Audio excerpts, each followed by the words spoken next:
This year, Super Mario 3D All-Stars was released to many people's surprise as part of Mario's 35th anniversary event, being a limited release until March of next year. This would be a collection of Mario's first 3D adventures across the Nintendo 64 to Wii. 3D All-Stars seemingly promised to be the definitive collection of these games, not only by being present on the Switch, but also by introducing new graphical improvements and changes that make them excel over their original releases. Well, on paper. I was looking forward to this title to say the least, but what I got didn't exactly feel like the definitive version of each of these games. In today's video essay, we'll be taking a dive into Super Mario 3D All-Stars and whether it can truly be called a remaster, or if it's just a lazy port.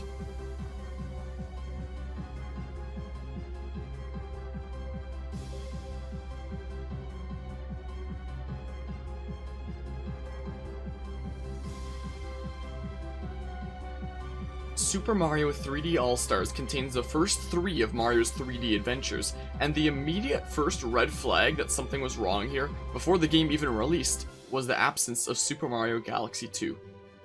To this day, Mario's main 3D adventures have been Mario 64, Mario Sunshine, Mario Galaxy 1 and 2, Mario 3D World, and Mario Odyssey. One new 3D Mario title per console, with the exception of 2 on the Wii with Galaxy 1 and 2. And technically there was Mario 3D Land on the 3DS, which helped inspire 3D World on the Wii U. But for argument's sake, we'll just be considering the home console releases as the main 3D Mario titles for this video.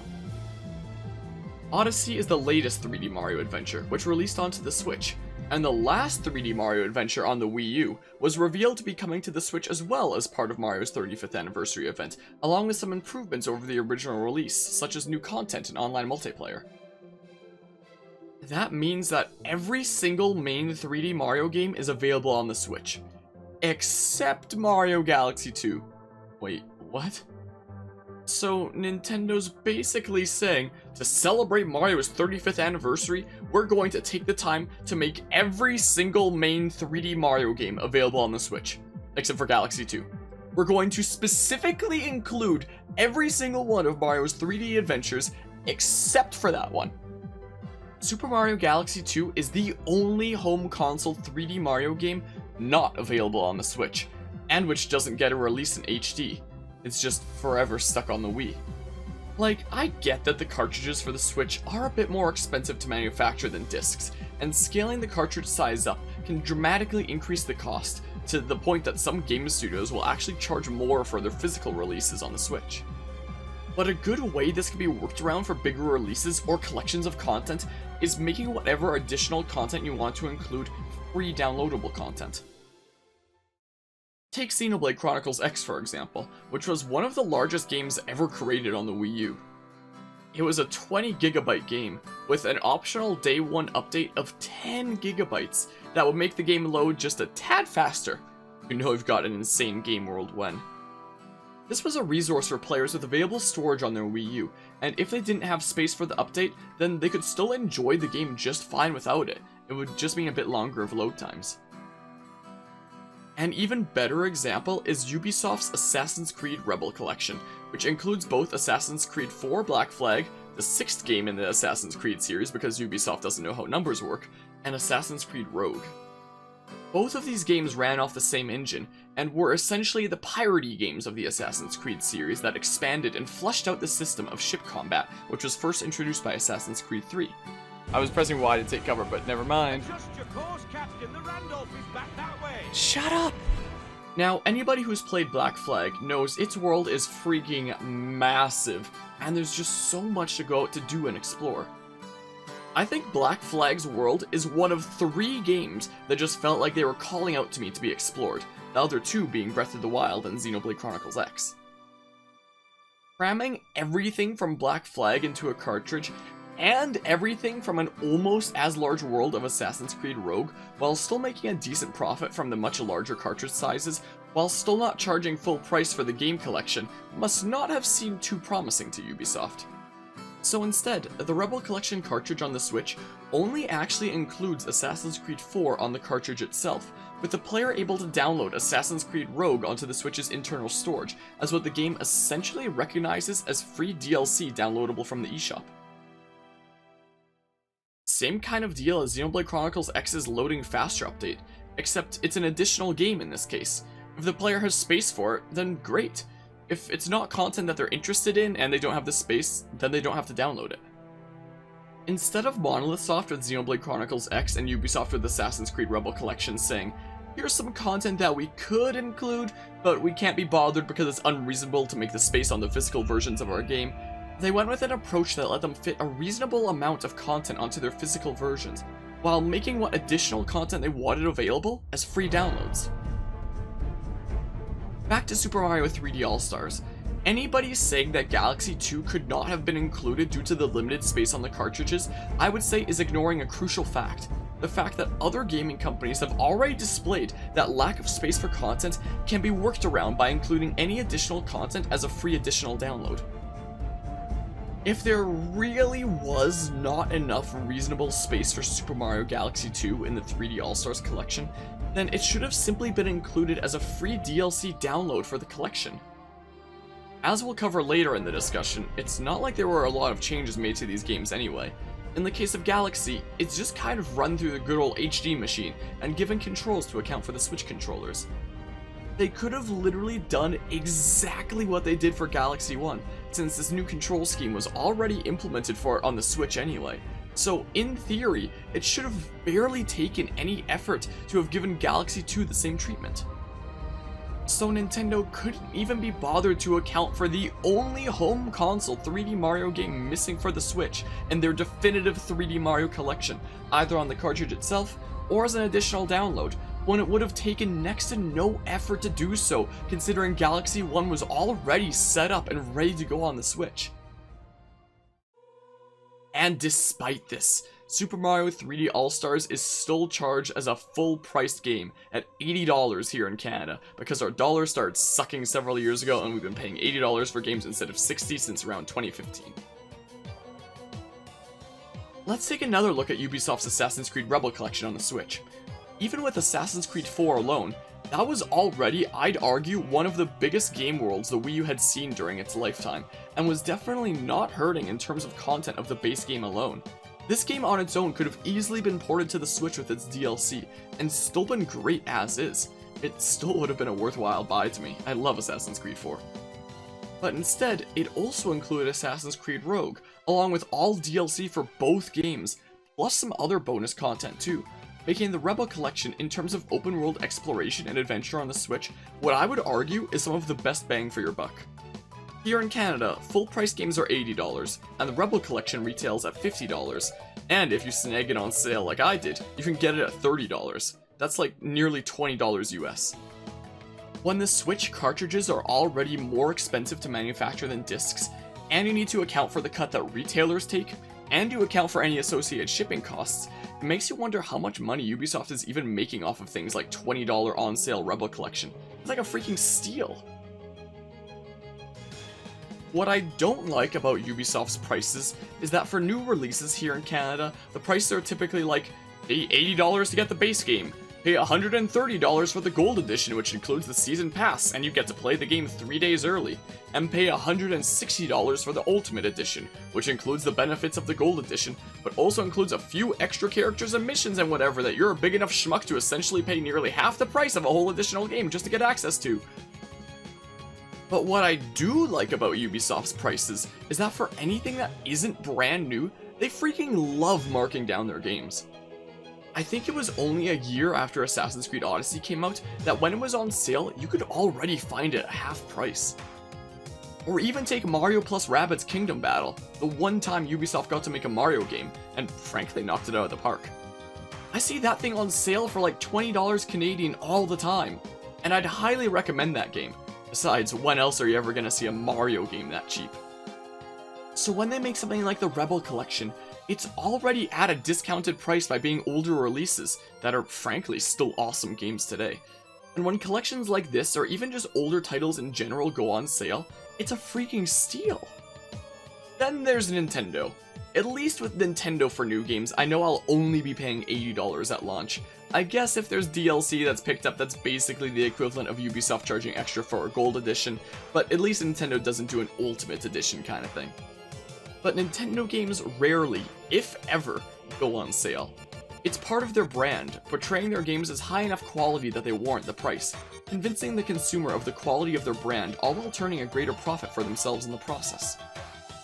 But then you've got companies like Ubisoft releasing a collection of 2 games from 2013 and 2014, with all their DLC, which are some of Ubisoft's best open world adventures, who say, well, we can fit one on this cartridge, you can download the other one for free if you have the space. We'll charge you like $20 USD for this when you can find it on sale, and we have our games on sale a lot. Even when it's not though, it's still far from full price.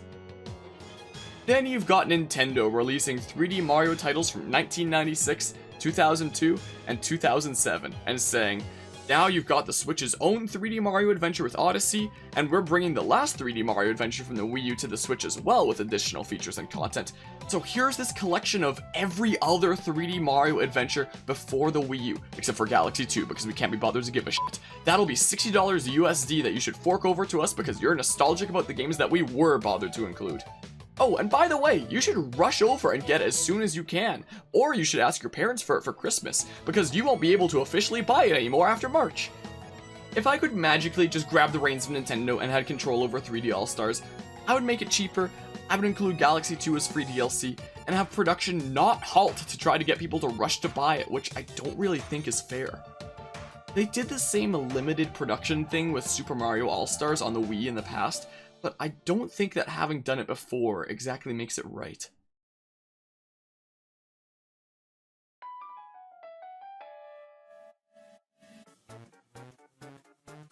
But now, what about the content that is on this release? Super Mario 3D All-Stars contains Super Mario 64, Super Mario Sunshine, and Super Mario Galaxy, each of which with enhanced graphics. Super Mario 64 is technically in HD. Though most textures and models themselves remain the same, it still gives this crisp look to the game. As well, any textures that are basically images, such as paintings, Mario's hat, or even this slidey puzzle thing, are all now in HD. Oh, hot, hot, hot, hot! Hot, hot, hot, hot, hot! Super Mario Sunshine, in addition to being in HD, now has a new 16:9 aspect ratio instead of the original 4:3. But wait a second. They gave Super Mario Sunshine a 16:9 aspect ratio instead of 4:3, but didn't bother to do the same for Mario 64? Wait, but why? This collection should be the definitive versions of each of these titles, having a collection of the first 3 3D Mario games, each in HD in a 16:9 aspect ratio. Except Mario 64, because screw that game, I guess? Happy feet! Wombo combo! That ain't Falco! That ain't Falco! Oh! Oh!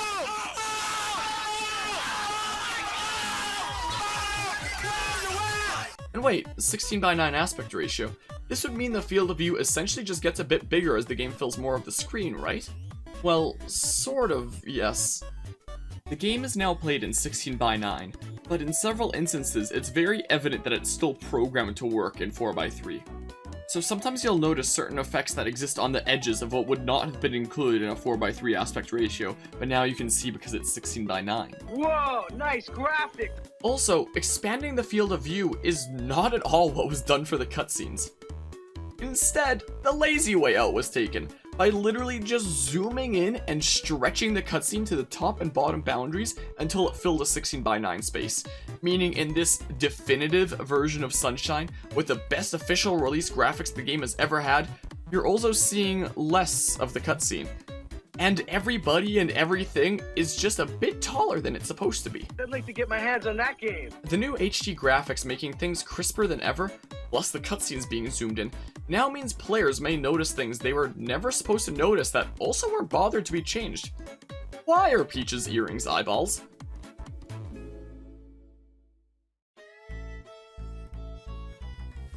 And speaking of the cutscenes, Flood has a voice used in them, including in the tutorial cutscene at the beginning of the game. If you press the R button all the way down, you can stop and shoot.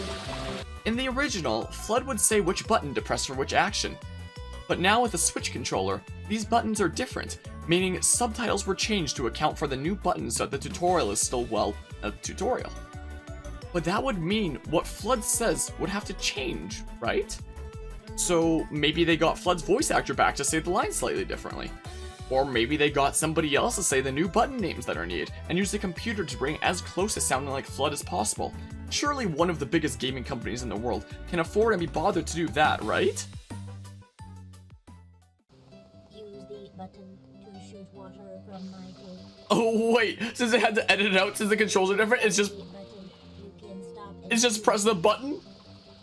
You can then use the stick to aim. You can then use the stick to... You can tell they edited audio out. To switch to the hover nozzle.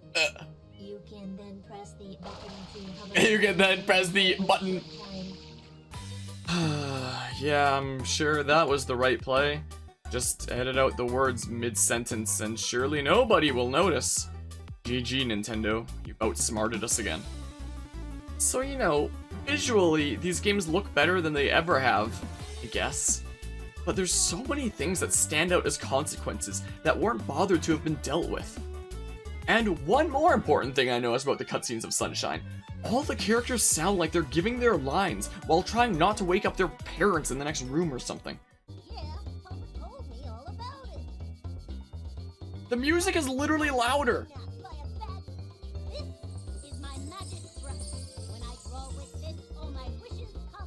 I can't hear him at all!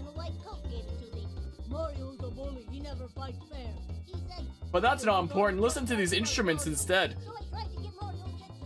The music is just straight up louder than the voices by a significant bit. Like, how hard is that to fix anyway? Heck, while I'm video editing, I make sure to turn the background music down so that I'm clearly audible. So that we don't get a situation like this, where it's darn near impossible to really understand what I'm saying without the excuse of subtitles to be able to understand the inaudible voices. I make sure to avoid that in my videos, and it's really not hard at all to fix. But I guess one of the biggest gaming companies in the world can't be bothered to do the same for the cutscenes of their games. I double-checked the cutscenes of the original game, and it's pretty bad there too. But I feel like the original voices are at least closer to the same volume of the music than the 3D All-Stars version, though both are still clearly quieter than the music is. This is my magic brush. When I draw with this, all my wishes come true. A strange old man in a white coat gave it to me. A strange old man in a white coat.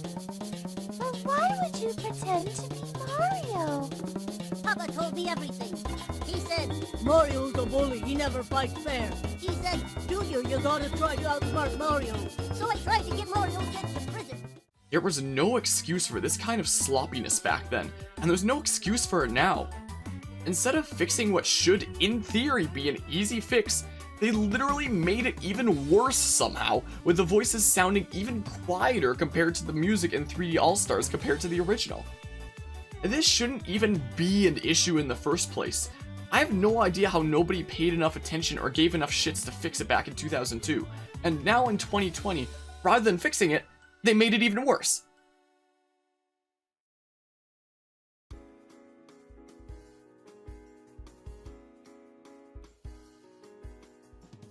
When it comes to other visuals, let's mention the title screen and navigation on it. The title, release date, and description of each game is actually really charming. The games and their soundtrack are just kind of on this weird list from left to right, from games of 64 to Galaxy, and then the soundtrack of 64 to Galaxy. You'd think maybe it could have been like a 2x3 thing on the side, with the soundtrack of each game being next to its corresponding game, but guess not. Hey, at least you've got the soundtrack of the 3 games to be able to listen to from here, right? Well, sort of. The only actions you have here are start, stop. No play and pause.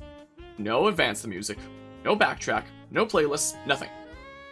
Your only options are to start a theme from the very beginning, or turn it off completely. If I were in charge of this title screen, I would have had the soundtrack icons next to each respective game, and had music features similar to Smash Ultimate. I'd allow players to make playlists and set a playlist as the title screen playlist, meaning whenever they're on the title screen, they'd hear themes from this playlist they made themselves, so you can enjoy booting up the game and always being greeted by your favorite tracks. I'm not quite sure I understand the point of including the soundtracks of each of these games, where the player's only actions are stop music and play something from the beginning. No options to find specific parts of the music, set up playlists, or set up your own preferences for the screen defaults. Just look up the OST of each of these games on YouTube and congrats! You've now got the abilities to play and pause, scrub to wherever you want, make playlists, the whole like! There's also really weird things, like how the cursor on the title screen doesn't wrap around, or how you can't hold the stick one way to go all the way to that side. You need to keep tapping it for each movement of the cursor. Overall, it just feels really rushed and really strange. Now that we've discussed the game and menu visuals though, how did these games actually play out?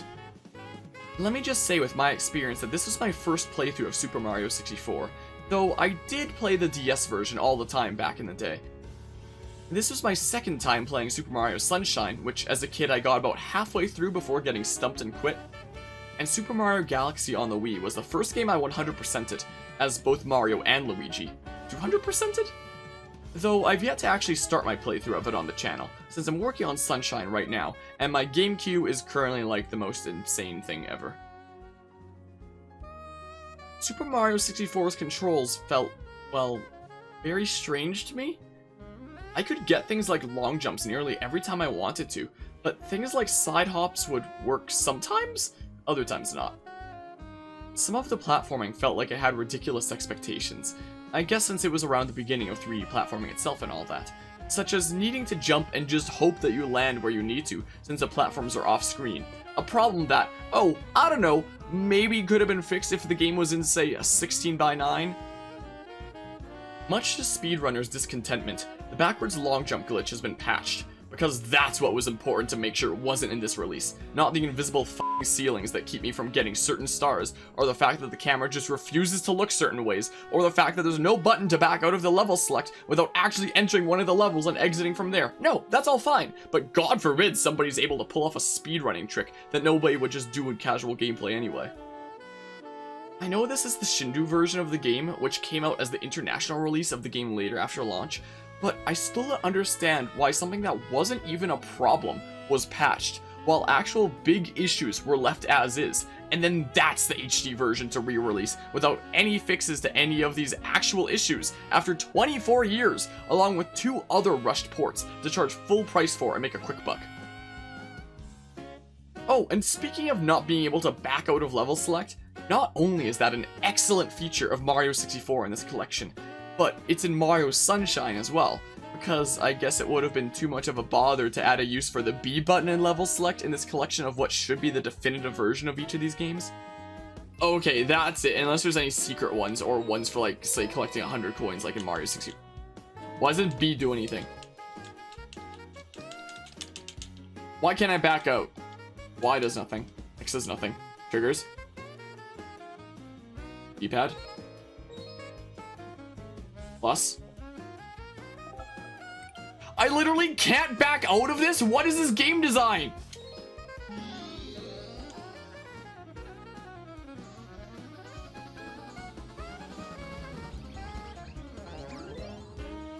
I literally have to enter and exit area? The same thing happened in Mario 64. What is this game design, man?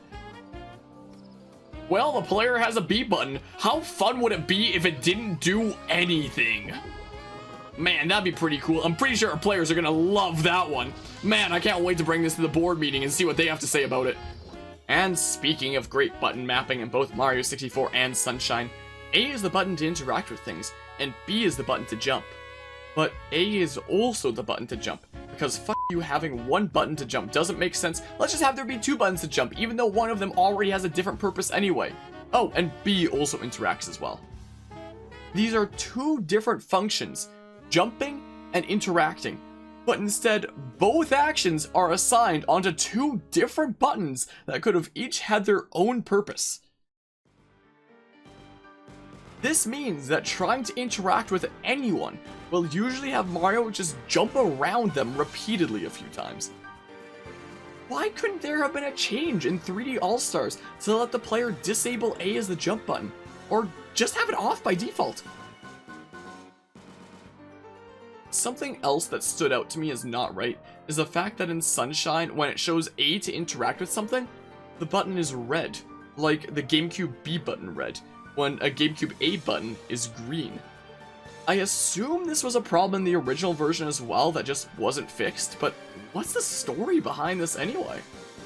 Did the developers ask someone to sample the green from the A button, but the person in question just was colorblind and didn't know what letters are or something, and just sampled red from the B button instead and nobody noticed? Literally, how do brain-dead mistakes like this get through, and then get kept in when the game is re-released in HD 18 years later? To be fair, I'm not sure if this was in the original, I just assume it was a problem for the original. These games feel just rushed, ported, and quickly emulated without any care to fix any issues along the way. One of the early no-FLUDD levels in Mario Sunshine features red and blue platforms with set paths that move around and flip.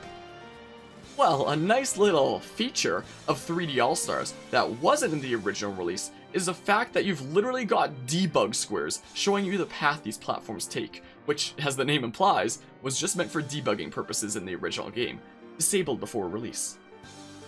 Being able to see the debug squares wasn't even an issue in the original release. It's just an emulator issue with software such as Dolphin, which is really ironic considering how mental Nintendo is about their dislike of people emulating their games, since it's technically piracy, when they almost always can't be bothered to actually re-release these old titles anyway, and when they finally get around to it, they can't bother to make it better than a typical emulated experience anyway. Whoa, nice graphics! I'd like to get my hands on that game.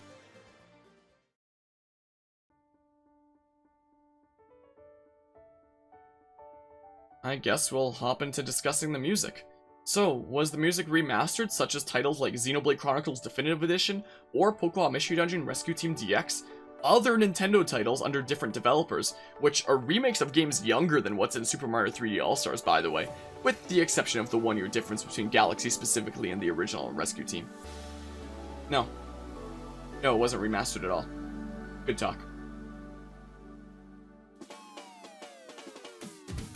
Speaking of Pokemon Mystery Dungeon Rescue Team DX and Xenoblade Chronicles Definitive Edition, I'm currently working on a 3-part video series comparing how each of them improved and made changes over their original releases, which you can find in the description below once it's complete.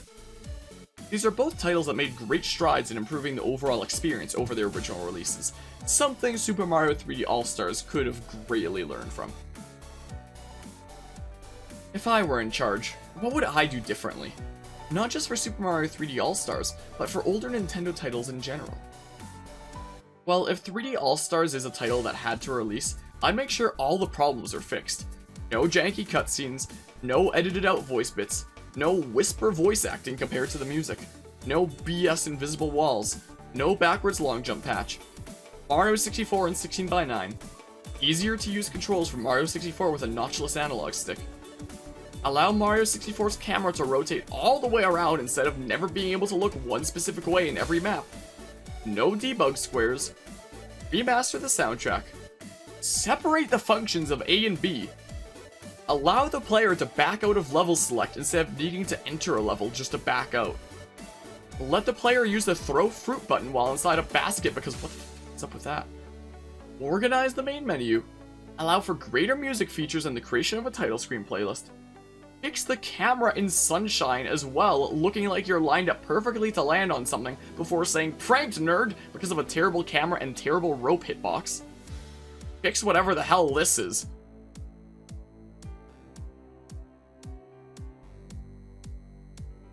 And most notably, include Super Mario Galaxy 2 either in the main game or as a free DLC and charge less than full price for the whole thing. And those are just the immediate issues that come to mind. If Super Mario 3D All-Stars didn't necessarily have to release, however, here's how I'd handle releasing old titles. During the Wii U and 3DS days, one of the most notable things about the eShop was the Virtual Console, a place for you to play old titles, up until the DS for handhelds, and up to the Nintendo 64 for home console. If there was an old classic Nintendo game you wanted to hop into, chances are you could do it. You could say hop into some Ocarina of Time or Majora's Mask on your Wii U, maybe some Pokemon Red or Blue on your 3DS, with the ability to transfer those Pokemon to modern games, by the way. if it was a mainstream Nintendo game from the Nintendo 64 or earlier, or the Nintendo DS or earlier, chances are you'd find it on the Wii U or 3DS Virtual Console.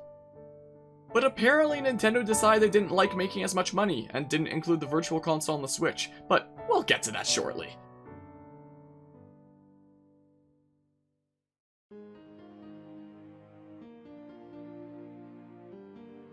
For example, Pokemon Mystery Dungeon Explorers of Sky, my favorite game. It was originally a Nintendo DS game, meaning the 3DS can run it since it's a back-compatible console that you could throw your DS cartridges into and hop on in. So you'd think it would be available as a digital download on the 3DS. No, it doesn't exist on the 3DS eShop, only the Wii U eShop, making Explorers of Sky literally downgrade by going from a handheld onto a home console. Sometimes I seriously wonder what they're smoking over at Nintendo. But then, let's say you do want to play some Explorers of Sky on a handheld device, and can't buy it digitally for the 3DS anyway, so you say, emulate it on your phone. Well, Nintendo really hates mobile emulators, and has them taken down regularly. I used Game Boy Advance and DS emulators on my phone for a long time in junior high and high school, and it was typically on a monthly basis that the emulator wouldn't open, so I'd have to back up my saves, delete the emulator, re-download the emulator under a different name to trick my phone into thinking it's not an emulator for maybe another month, and then throw my saves onto that. Like, I understand not wanting your games pirated, but this is a case where these games are typically not possible to buy anymore in any way that benefits the company anyway. I'm putting in that note because whenever I say in videos that you can't buy a certain game anymore, I get countless comments of people telling me that you can buy it off eBay or Amazon or find a used one somewhere. I'm talking about buying copies where the company who made it actually earns money off of it. It makes no difference to a company whether you've pirated their game or bought some sketchy used copy off of eBay. Either way, the company gains nothing from it. As I was saying, in the case of these older games, they're either not possible to buy anymore, or in the case of Explorers of Sky, they get condemned to a home console when they were originally released on handheld. So if I want to play, say, Explorers of Sky on my phone on the train to and from university, Nintendo will say, nope, nope, nope, stop that. If you want to play Explorers of Sky, go home and play it on your Wii U. Not even Switch or 3DS, specifically your Wii U, because we seemingly don't give a shit about customer convenience. Well, guess what, Nintendo? If I could buy Explorers of Sky to play on my phone legitimately instead of re-downloading an emulator you take down on a monthly basis, then I'd gladly give you my money for that. You continue to stop me and others from enjoying the games they want in the ways they want, with these games either being impossible to purchase from you anymore, or only purchasable on, say, the Wii U and not even the Switch. So why prevent us from enjoying the games we love if we can't even play them otherwise anyway? Give us a new way to play these games in a legitimate way, and myself and many others would gladly purchase them from you. And then there's the Nintendo Switch. Since the Wii U allowed games up to the Nintendo 64 to be played, I figured the Virtual Console on the Switch would go up to the GameCube era, maybe even the Wii era, with the Joy-Cons able to emulate Wiimotes. With this mix of a home and handheld console, the Switch would become a perfect retro gaming machine. I'd no longer have any complaints about Explorers of Sky being on it instead of the Wii U, since the Switch is a handheld and I could take it with me on the go. This console was going to be a dream come true, and a collection of countless of my favorite games. And another feature from the Wii U, browsing the internet.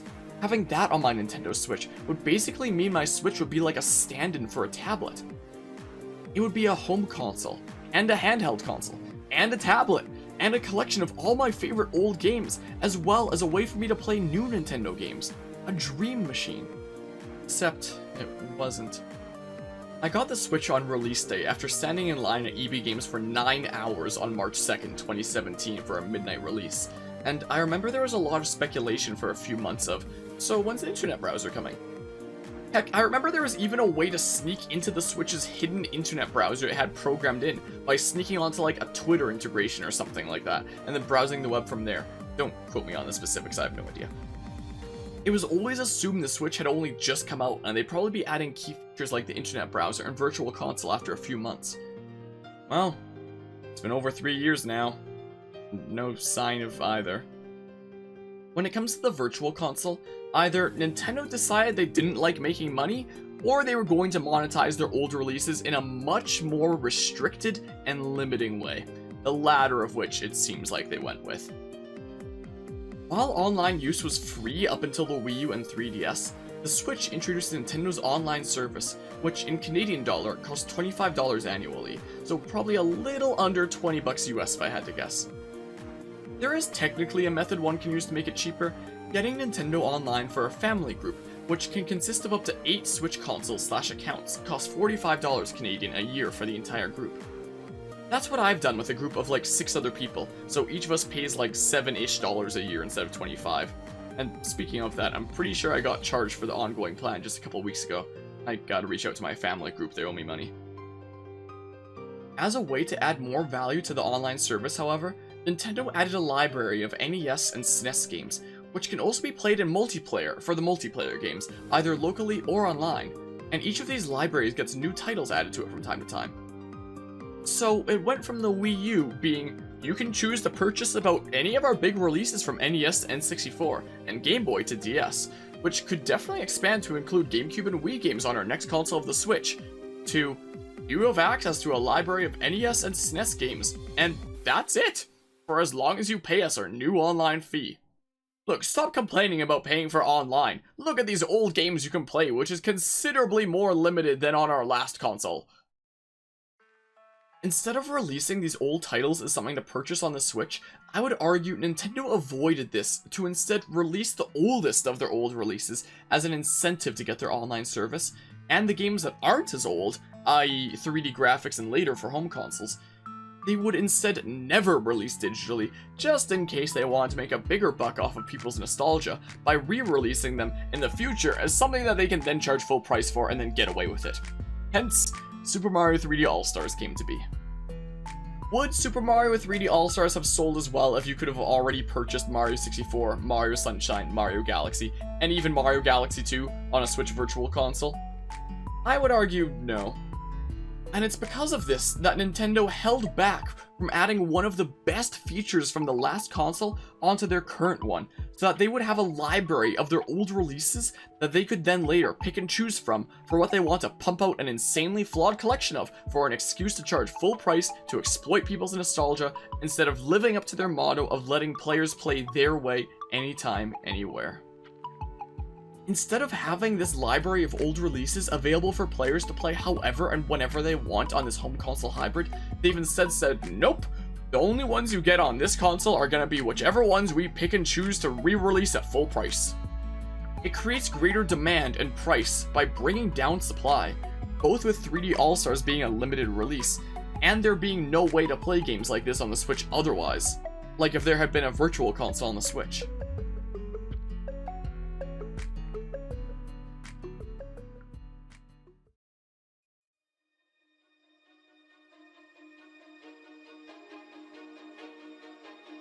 So, what would I do if I were in charge? Not about 3D All-Stars, but about how Nintendo handles their old releases, their online service, their virtual console, their stance on mobile emulators, and emulators in general, really. I would have the virtual console be part of the eShop, a menu where you can browse games by console similar to the Wii U, which would include GameCube games and Wii games by using the Joy-Cons like the Wiimote and Nunchuck. GameCube and Wii games could be rendered in HD without changing the textures or anything, just throwing the originals into HD like emulators like Dolphin can already handle easily, and what 3D All-Stars already did anyway. Old handheld games could be included as well, from Game Boy up to the DS. DS games could be played with the Switch's touchscreen in handheld mode, and have, say, the DS top screen on the left half of the Switch, and the bottom screen on the right half. Or imagine if there is a peripheral that you could buy for the Switch that allowed you to slide the Joy-Cons onto the top and bottom of the console, and hold the console vertically in handheld mode, and play Nintendo DS games with the top screen actually on top, and the bottom screen actually on the bottom. Do you have any idea how long I'd stay up in bed with Explorers of Sky and that in hand if that were a thing? And I wouldn't stop there either. There's a reason I talked about mobile emulators earlier. I would add the Nintendo eShop as a mobile app as well, with NES, SNES, Game Boy, Game Boy Advanced, and DS games playable, and a cloud that syncs your purchases and save data with your account across your mobile devices and Switch. Yes, I know Apple and Google takes an absurd 30% cut of all profits made on their devices.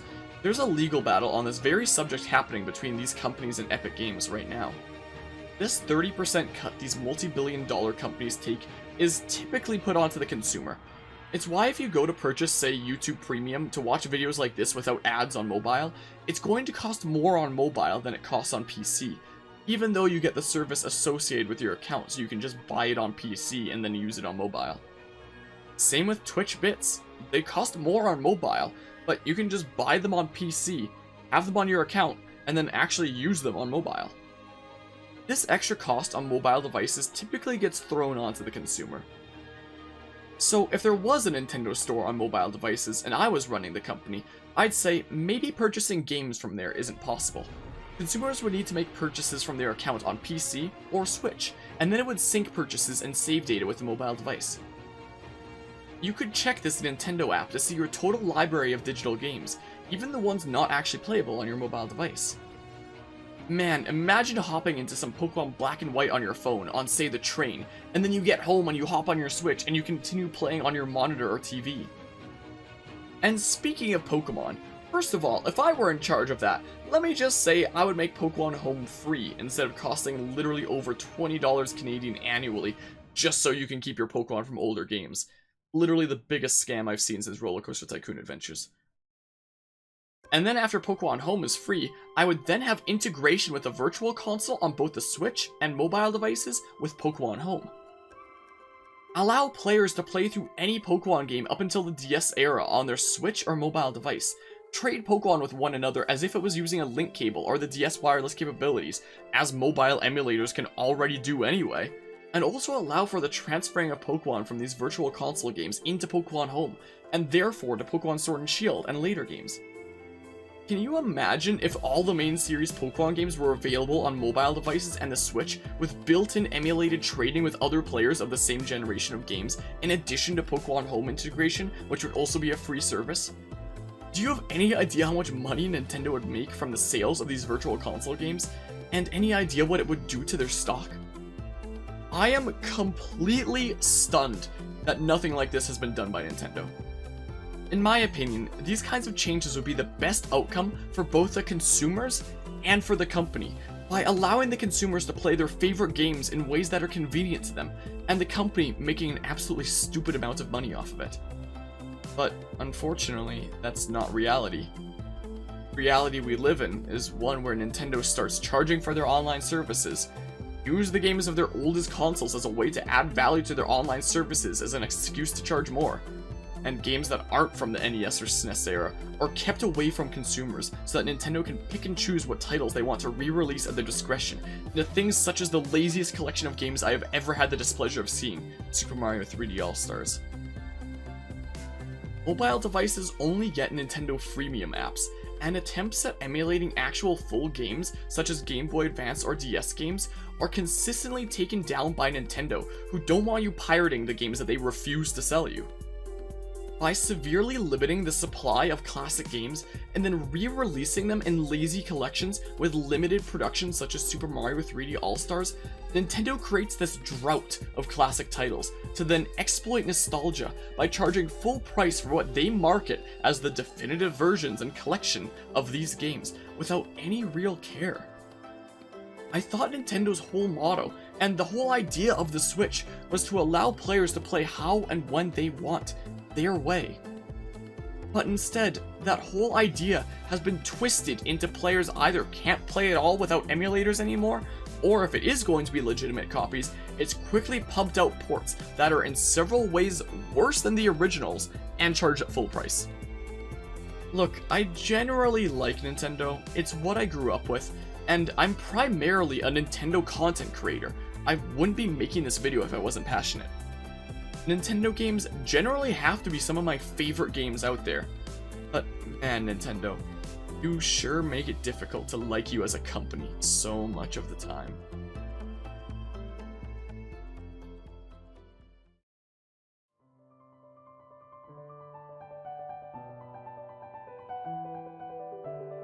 In conclusion, hey, it's neat that there's some classic 3D Mario games available to play on the Switch. But that should have already been a thing through the Virtual Console for years. This is the only way to play these games on the Switch, and at full price no less, and this collection feels like one of the most rushed games I've ever played.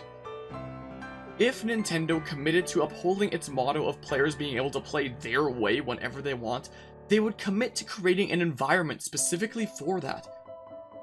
One where players can enjoy their favorite games in whatever way is most convenient to them.